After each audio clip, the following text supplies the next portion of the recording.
Je pense que dans la région de Matane, c'est une première que tous les syndicats CSQ sont ensemble pour amorcer cette négociation-là.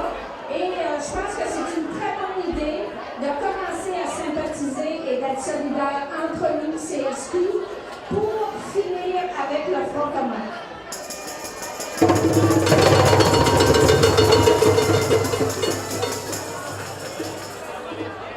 On vient de voir dans le petit vidéo que le premier Front commun en 1972 s'est finalisé par l'emprisonnement des présidences des centrales. Monsieur Parent, je tiens à vous dire que si ce Front commun-ci se terminait par un emprisonnement, on sera là pour s'assurer que votre santé soit assurée. Comptez sur nous.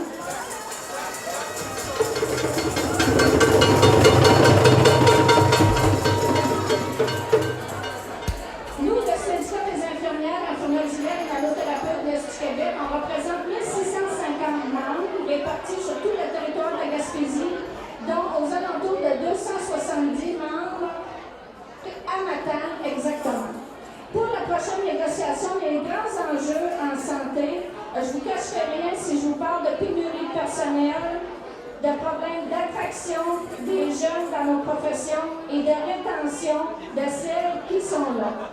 Donc, pour la prochaine négociation, nous, on veut une stabilité dans les équipes de travail, on veut des postes à temps complet pour nos membres, on veut que le temps supplémentaire cesse, on veut que les surcharges de travail se règlent, on veut que la reconnaissance des inconvénients qui sont reliés à notre travail soit compensée, et ça, veut pas, ça doit passer par des augmentations de salaire pour, par exemple, le travail de nuit, la responsabilité, le travail de fin de semaine, de soir, etc.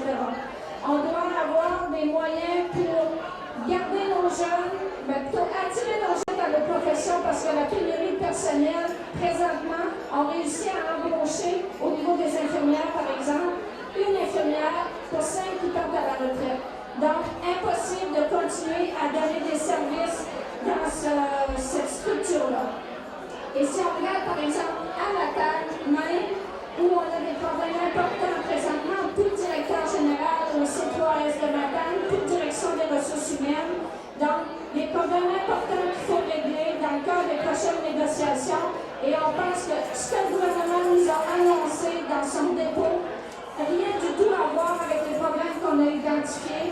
Le gouvernement nous a déposé 52 récupérations. Pour lui, régler les problèmes de pénurie, c'est mettre la mobilité du personnel, faire du déplacement, couper dans les avantages sociaux.